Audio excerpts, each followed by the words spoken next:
All right.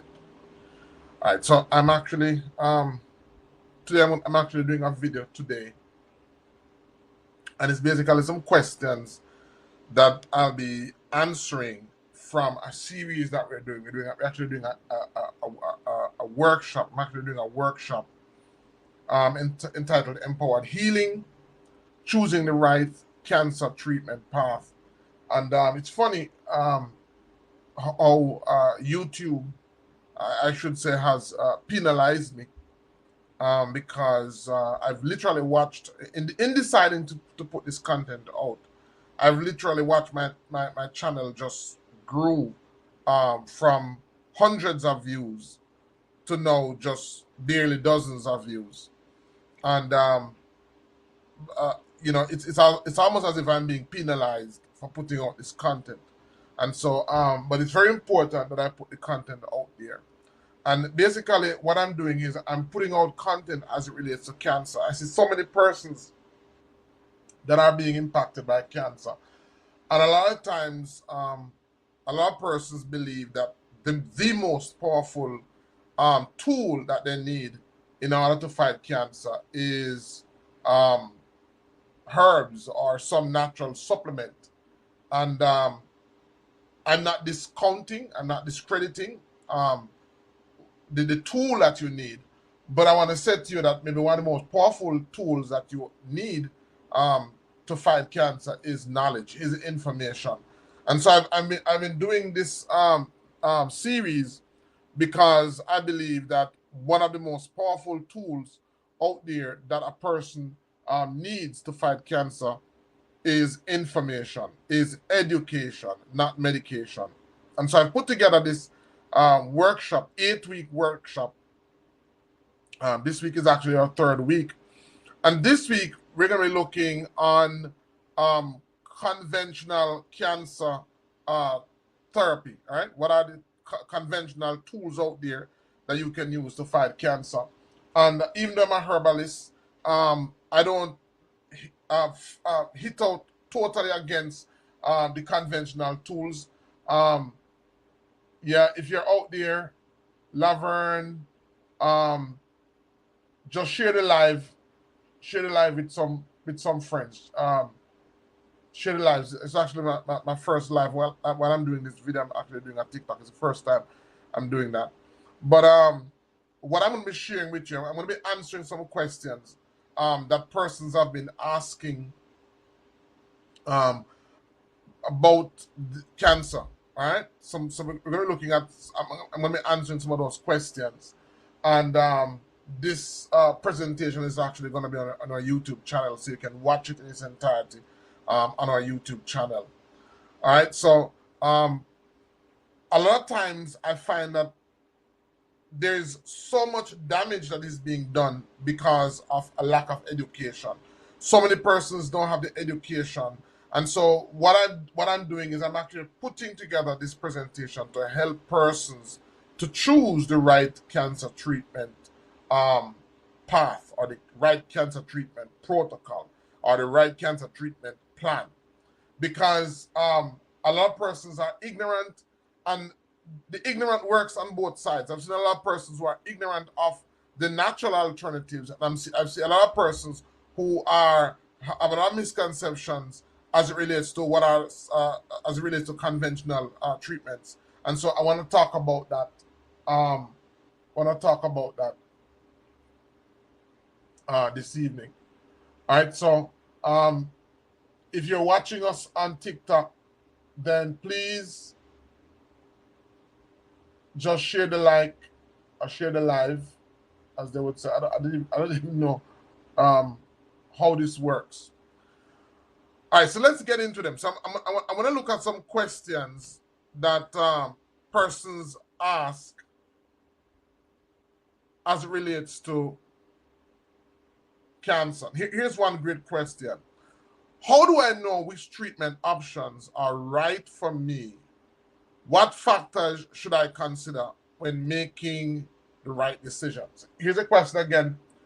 How do I know which treatment options are right for me? What factors should I consider when when making a decision? And so that's a very good question, as it relates to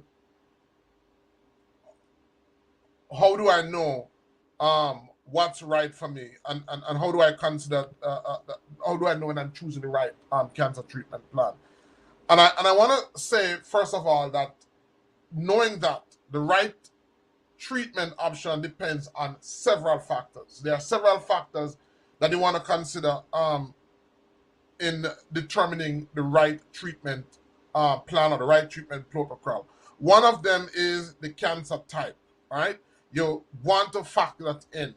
The type of cancer you have and how far it has spread plays a major role in the cancer treatment plan that you are going to choose. For example, early cancers may be treated effectively with surgery. And I know a lot of persons out there don't want to hear that, but surgery can actually be a treatment path, and it can actually be a curative treatment path, depending on how small that cancer is. If the cancer has been detected very early, in some instances, surgery can be an effective curative method. Um, while advanced stages may require a combination of a number of other therapies. And so there is immunotherapy and there are natural therapies. A lot of times, natural therapy um, is best used when the cancer is early, or natural therapy is best as what we call a preventative method. And there are some persons who come from a particular family where certain cancers are high risk. And so there are certain practices, there are certain lifestyle adjustments that persons need to make. And so persons can actually implement what we call preventative method. Certain foods, certain drinks, certain lifestyle needs to be, as much as is possible, avoided. And so that is something that you want to consider as it relates to um, the best cancer treatment path. Um, Another option that you want to consider is your overall health.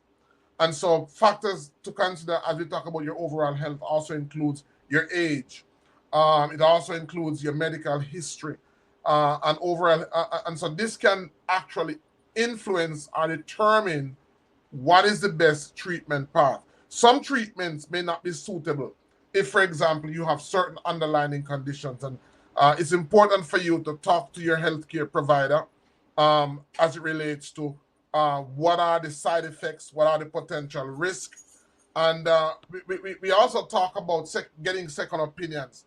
A lot of persons don't know that it's a prudent thing to do, a very prudent thing to do, is to get a second opinion.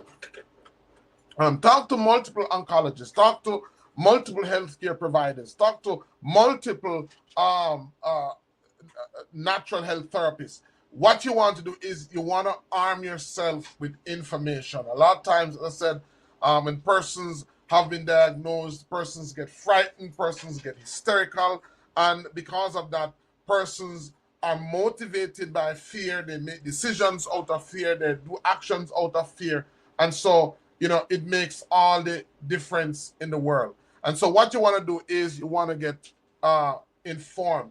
Another important thing that you want to do is you want to also consider your treatment goals. What are your aims? All right, what are your aims? That is, of course, is going to be very important in determining your cancer treatment plan. Now, when we see persons with cancers, there are three basic goals, and I know for most persons they don't want to hear none but just one of those goals. So the first thing let me talk about is, did mention it, is preventative care or preventative protocol. And this, of course, is geared for persons who know from their family history that they have a high risk of cancer or they have a high risk of certain cancers. That is going to determine the type of cancer treatment protocol. So, what are your goals? Is it that you're trying to prevent yourself from developing cancer, or is it that you're trying to prevent a family member from developing cancer, that is going to determine what type of cancer treatment plan you are going to have. For some persons, it is curative, all right? Depending on the stage, depending on the type of cancer, a curative cancer treatment plan is one that is designed to reverse or to cure the cancer, all right? So what am I going to embark on a preventative? Am I going to embark on a curative plan? And of course, the third option is what we call palliative care. In other words, for persons whose cancers have been so far gone, so advanced, maybe it's also because the person is at a particular age, that what the cancer treatment plan that you are going to design is going to be more of a palliative care. Palliative care cancer treatment plans are designed to reduce the symptoms associated with certain cancers like pain or restlessness or not sleeping. All right, so that of course is going to be very important in determining what of a cancer treatment plan you're going to implement. Another very important factor is also your personal preferences. So it's important to consider how treatments will impact your quality of life. Some therapies may have severe side effects, while others may be less invasive. And so what are your personal beliefs? When we talk about personal preferences, also a very important point to consider, which a lot of times when persons are not informed, a lot of times their primary healthcare provider or their healthcare provider may not be somebody who is inclusive of natural remedies, or who is inclusive of a natural therapy being integrated in what you're doing. And so many times what persons do is they work with a healthcare provider who is not supportive of certain personal preferences that they have, and then what they do is they go outside to find somebody else to work with. I don't recommend that. What you want to do is you want to find somebody, you want to find an oncologist, you want to build a team. And I should say that it's not only your healthcare provider, sometimes it's other family members. So sometimes your personal preference is that you want to have a natural component in your cancer treatment plan, but then your family member is not supportive. Sometimes it's also the family member who has the money and who is the person that is financing this particular therapy, or who is making the big decisions.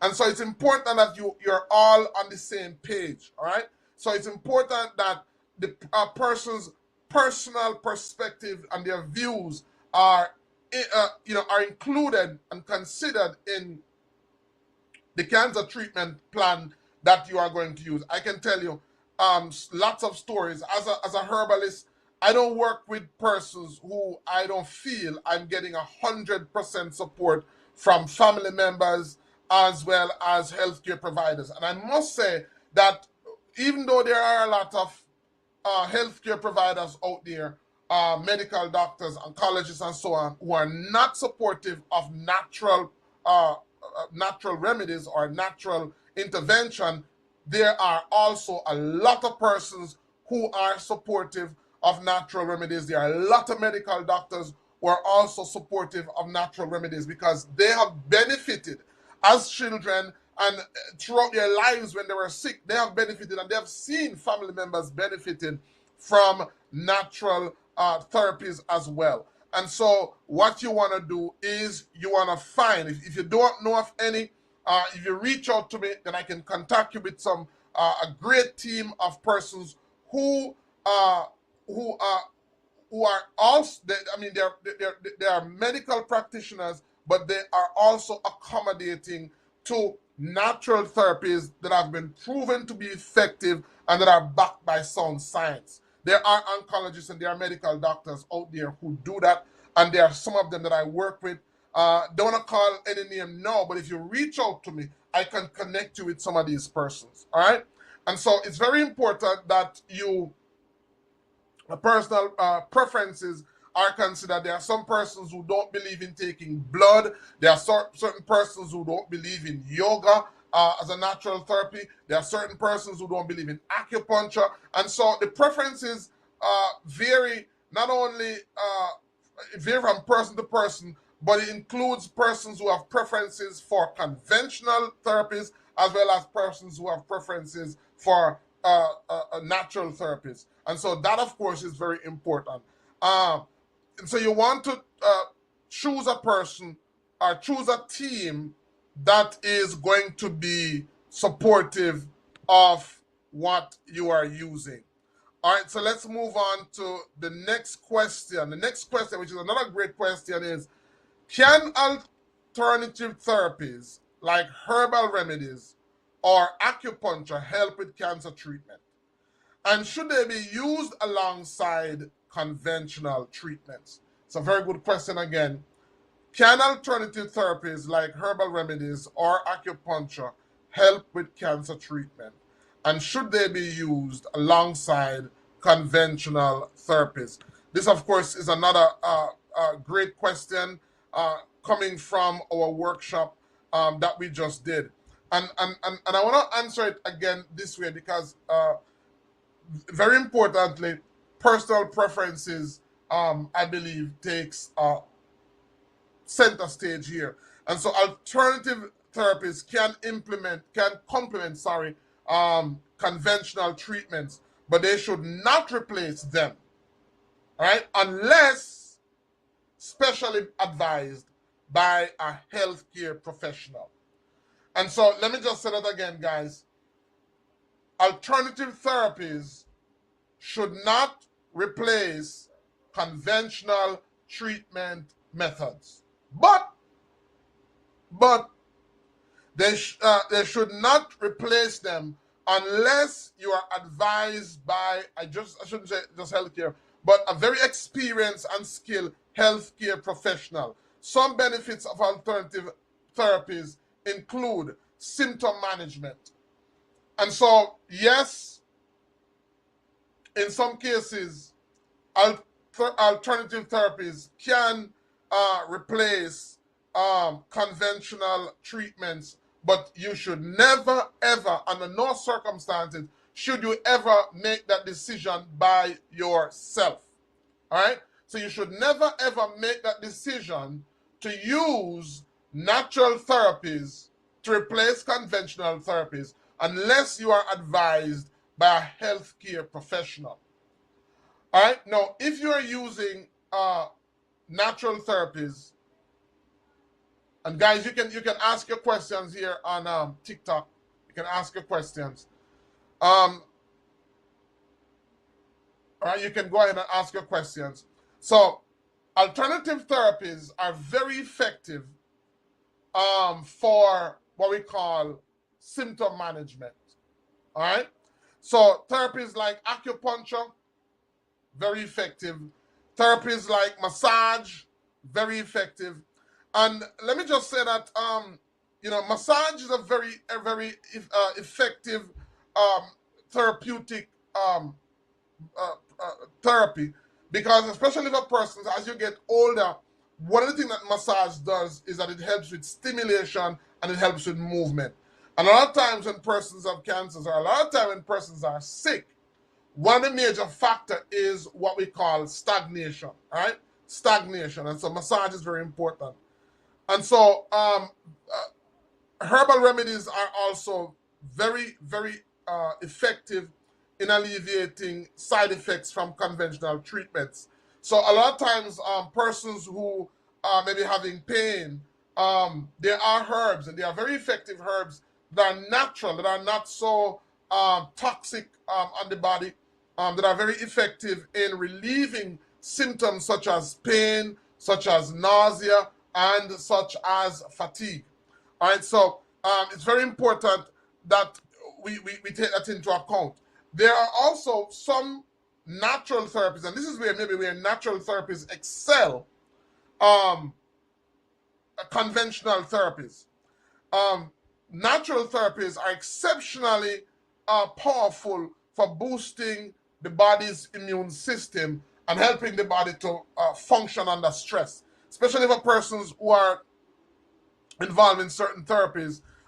There are certain herbs like astragalus, certain herbs like turmeric, certain herbs like guinea hen, certain herbs like uh, uh, wild lettuce. There are certain herbs that there's certain like dogwood bark that are very good for boosting the body's immune system and helping the body to adjust to stress. There are certain mushrooms like the Ganoderma and the reishi and the shiitake.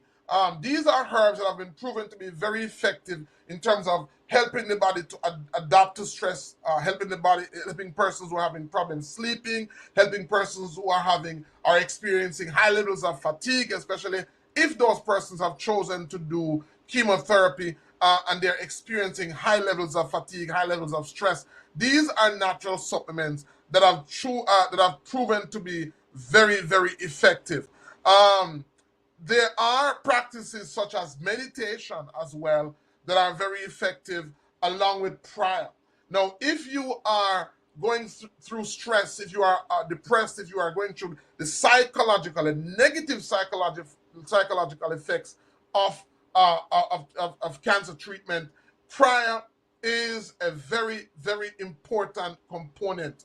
And so, not only praying, but by yourself, but praying with somebody else. And so, I encourage persons if you're fighting cancer, it has been proven that not only is this prayer psychologically effective, but also it is therapeutic.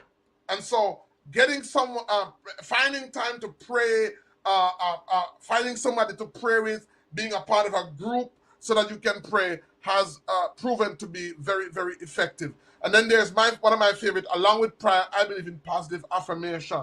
These can help reduce stress and improve emotional well-being. When a person has cancer, it doesn't just affect them physically, it affects them emotionally, it affects them spiritually. And in the workshop that we are doing, we're actually doing a workshop, an 8-week workshop. We're going to be talking about this, how to cope with persons who have cancer, and persons who have psychological effects of that. I like to talk about this particular example. Now, there are persons, I remember one particular client who had cancer, and the person that was giving the support, so there's a supporting family member who was doing everything in their power to give support to this person who had cancer and who was in a lot of pain. The person was complaining to me. The person was offering the care, was complaining to me, and the person was saying, I don't know why um, this particular family member is not cooperating with me. This particular family member is not eating on time. The person is not drinking. The person is not following the routine. The person is not doing what they're supposed to be doing. And I can't be bothered. I'm so discouraged. And the person was just crying and pouring out to me. And the person was asking me, could you ever sit down with this person and just find out what's the problem?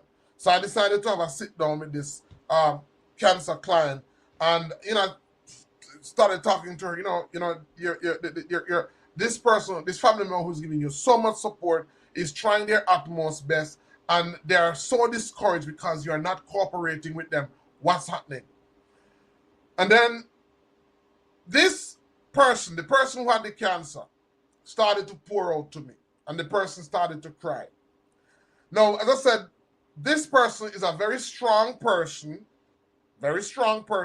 very independent person. And this person, it's the first time that this person is being sick. Person has always been healthy, always been independent, financially and otherwise. And here it was that this person was now sick, and they had to be dependent on somebody else. So just that alone mentally was affecting the person. The person felt helpless. The person felt like they were being a burden. The person felt like they were, just doing too much. And in a sense, the person wanted to die because they couldn't see themselves continue living like this. And so, after talking to the person, I found out a lot more about the person. This person actually did not believe that they were deserving of that much attention. This person believed that they were making the person inconvenient. They were making their lives inconvenient because this family member who was supporting them, so the supportive family member, had made serious adjustments to their life. They had made serious decisions. As a matter of fact, this family member had decided to quit her job.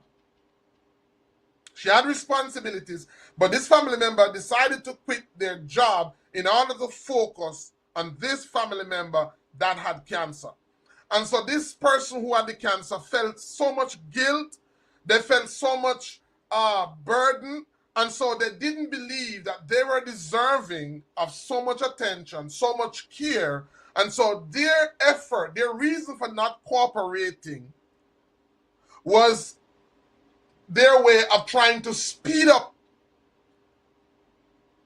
dying from the cancer so that they could stop being a burden to this family member. And after talking to this person and explaining to this person what the family member was going through, I got through to them. So I can say that when a person has cancer, and I'm saying this to say that, no, this family member who was offering all of this support, I don't believe they had tuned in enough to understand how, when a person has cancer, how it affects them mentally. And so because of that, this lifeline of support that this family member was giving, this family member was on the brink of giving up. No, did the person not appreciate her? Did this person that had cancer, did this person not appreciate the family member? Yes, she appreciated that person. But these actions were because of how she was thinking, her state of mind. And so that is the reason why this workshop is important, because this is not just important for persons who have cancer. This is also important for the persons who have to live with persons who have cancer. Because you see, you can only understand what these persons are going through when you are in the position. Now, that is not to say that you're not going through anything, because it's a very difficult position to be in, to see a family member, a loved one, in pain, in discomfort, being displaced, and you almost feel as if you can't do anything about it. Especially if it's somebody who is very dear to you. And I'm talking about children. I've seen children who have cancer, and I've seen mothers who feel a sense of helplessness, who see their children at nights who are in pain or who are in discomfort, and they're utterly confused. So this is not something that is easy for anybody at all to go through, but it's especially very important for those persons who are living with cancer. It's very important for them to understand that dealing with cancer is not just dealing with the medicines, or dealing with the actual cancer itself. There's so much more that persons have to go through. So that's where I would answer that particular question. And let's move on to another question that somebody had for us here. The person says, how do I know if I'm choosing the right treatment path for my cancer? How do I know? Now, as I said, I'm doing this presentation, and these are some of the questions that have been generated out of our workshop, out of our videos. By the way, if you have not yet subscribed, then please subscribe to our videos. We are on YouTube at ICMTV. ICMTV. If you go to YouTube, ICMTV, that's our YouTube channel. All our contact information is there. ICMTV. And so I want to deal with this question. How do I know if I'm choosing the right treatment path for my cancer? Now, as I said, one reason I'm also doing this video is because the series, sorry, is because there's a lot of persons out there who are under the belief that if a particular herb or if a herbal compound or if a supplement work for somebody, then it means it's going to work for me. And that's what the furthest thing from the truth. Now, I did a video on YouTube, and if you haven't watched it, then I encourage you to go and watch it. It's entitled Understanding the Cancer Families, where I look at the different types of cancers. And so even though there is cancer, cancer spelled CNCR, there are many different types of cancer. So one of the misconceptions is that a lot of people believe there's actually one type of cancer, or one cancer. There are literally hundreds of different types of cancers. And of these hundreds of different types of cancers, there are 5 major families. And so the video is entitled Understanding Cancer Families. Look that up on YouTube. Understanding Cancer Families. This is maybe one of my most, I believe, powerful presentation, because a lot of time people come to us, and when I say us, I mean healthcare providers, whether it be natural medicine or whether it be conventional medicine, and people want to know, what do I do to get rid of my cancer? People think that there's actually one treatment plan, or there's one cancer, but cancer is actually a group of diseases. It's actually a group of diseases. And so how do I know if I'm choosing the right cancer treatment path? Choosing the right cancer treatment path is an individual decision, first of all. And it involves getting a second opinion. So as I alluded to earlier on in the video, I said to persons that don't be afraid of getting second opinion. Maybe the minute you hear that you have cancer, after talking to that initial healthcare provider, the second thing that you want to do is get a second and a third opinion, professional opinion. So you want to get opinion from persons in the same field. All right. So if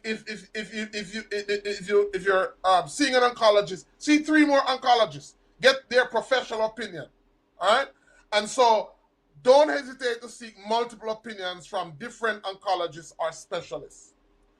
This gives you a broader understanding of your options. So I said to persons, the first thing you want to do is get different opinions. The second thing that you want to do is you want to educate yourself. And so, like the workshop that I'm doing, this workshop I'm doing, you want to educate yourself. Understanding the science behind each treatment modality is key. And so, ask your medical team to explain the potential outcomes. Ask them to explain the side effects. Ask them to explain the benefits. All right? So in choosing the right decision, you want to understand what are the pros and what are the cons of each options. What are the how do you try to understand the process.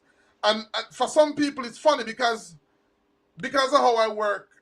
I find that, one thing I find out is that a lot of people, and this is sad. This is so sad. I'm doing this workshop, and of the hundreds of persons who have cancers, I only have 4 persons that are doing this workshop, and none of them have cancer. None of these persons have cancer, and that is to show you the world that we live in. I realize that people don't want to be empowered. People don't want to be in the know. People are reactive. They are not proactive. People don't want to know before. People want to bum rush you after. So people bum rush you afterwards, not before, not during. They don't want to know. They want you to do it for them. And it's very difficult. You should never, ever, ever, never allow somebody to take up the responsibility of your health. Never. Your health is your responsibility. One of the primary responsibilities that you have is your health and well-being. And so it's very important that you look for opportunities to educate yourself. But most people don't want to educate themselves. And so because they are not educated, Most persons respond to the stimuli of fear. Most persons wait until their back is against the wall and then they start to respond to fear. And so the best treatment path is one that is tailored to your specific situation, considering factors like the cancer genetic makeup. You want to consider factors like the stage. You want to consider factors like your health. And you also, very importantly, want to consider factors like your personal preferences. And I always emphasize this because the bulk of persons out there that I find have a preference that is very different from what their healthcare team has. It will be interesting to do a statistic, to do a survey. And what you'd want to survey is those persons who have cancer. You want to survey them to find out if their personal preferences match up with the personal preferences of their healthcare provider or the protocol of their healthcare provider. It will be very interesting to see what case study would turn out of that. Cancer treatment is not always straightforward. It's also very important that persons understand that, and it's also very important for healthcare providers to be honest and straightforward with persons. And so because of that, persons may be even for persons who have helped persons in the past. So maybe you're on a particular cancer treatment protocol, or maybe somebody was on it and they got help, they benefited, they recovered, and you are on that same plan and you're not getting the same results. Guess what? Cancer treatment is not straightforward, and sometimes you may need to adjust the treatment plan as you go along. And so you want to stay in close communication with your medical team and monitor responses to treatment. And so you've got to give your healthcare team feedback.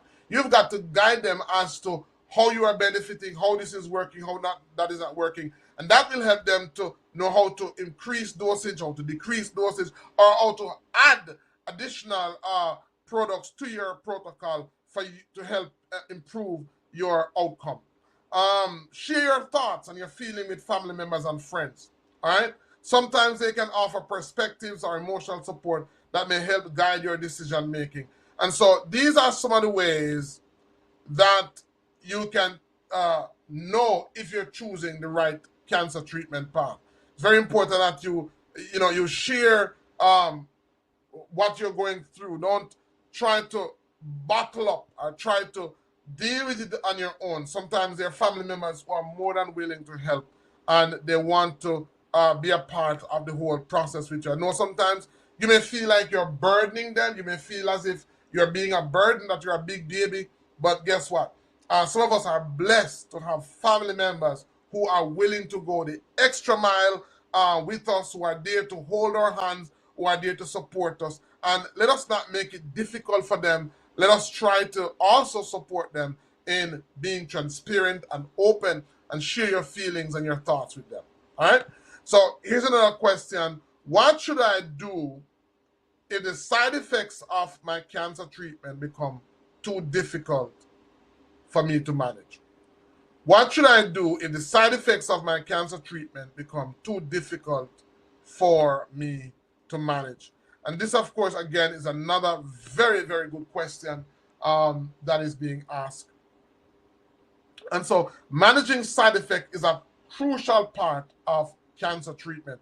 As a matter of fact, in the protocol, when you have a good cancer treatment protocol, there's actually a component that is dedicated to monitoring side effects. So if side effects become overwhelming, you want to consider the following. You want to do one, you want to report your side effects. Always inform your oncologist or your healthcare team about any side effects you are experiencing. There may be ways to adjust your treatment or, just as I said before, reduce the dosage or add supportive therapies to alleviate some of the discomfort that you're going through. So very importantly, what should I do if the side effects of my cancer treatment become too difficult?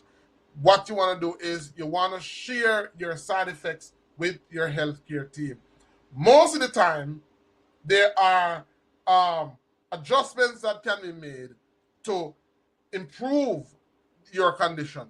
And so if you don't share, they won't know. Again, I said your health is your responsibility. All right. So there are, as I said, um, treatments that can offer support or that can alleviate the discomfort that you're experiencing.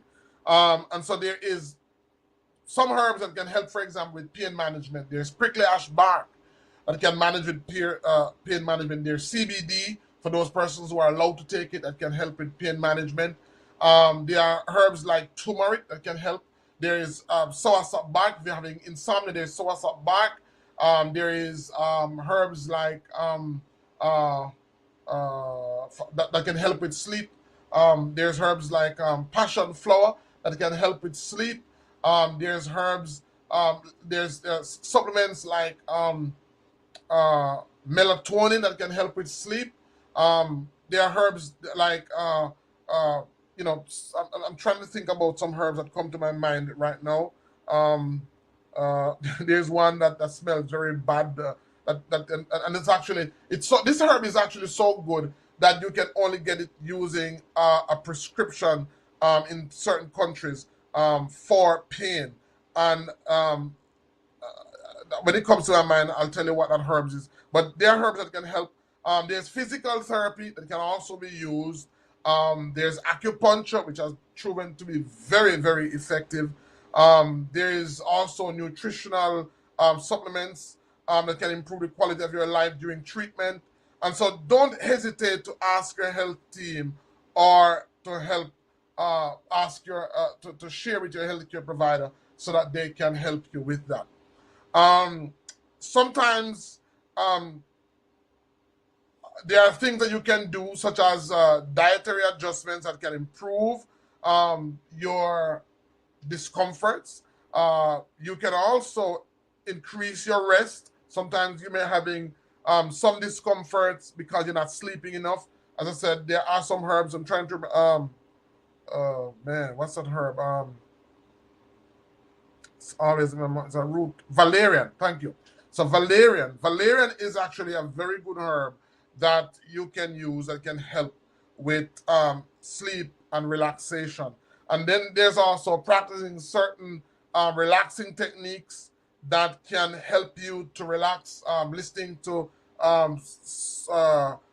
certain nature recordings or ocean recordings, things like those that can help you. There's ginger if you're having nausea, if you're vomiting. There are some natural things that you can use.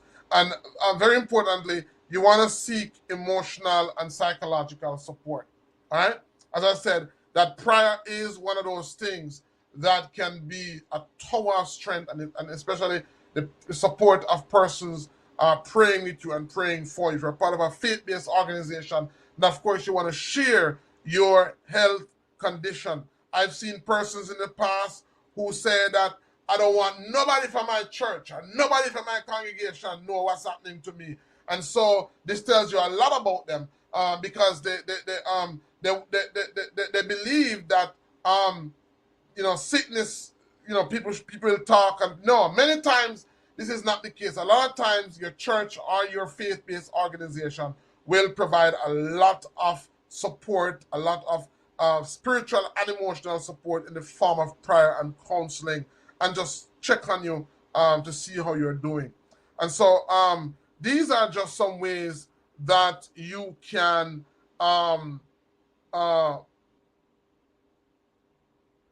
implement some stuff that can help you if you're having difficulties with your cancer treatment plan. All right, guys. So want to thank you for listening. Hope you benefited and hope that you learned a lot from our question and answers. We only had about 4 questions, but I'll be getting some more questions, and I'll be going through them. This evening is Sunday, so this evening at 7 o'clock we go live for our empowering healing cancer pathway workshop. And so it's still not too late. If you'd like to know more about our workshop, then please visit our website. I'm going to put a link in the description of this video. By the way, guys, if you just logged on and you miss anything, then this entire presentation that I just did is going to be on our YouTube channel, so you can watch it in its entirety. Thank you for watching, guys, and I hope to see you in our next presentation. Bye-bye.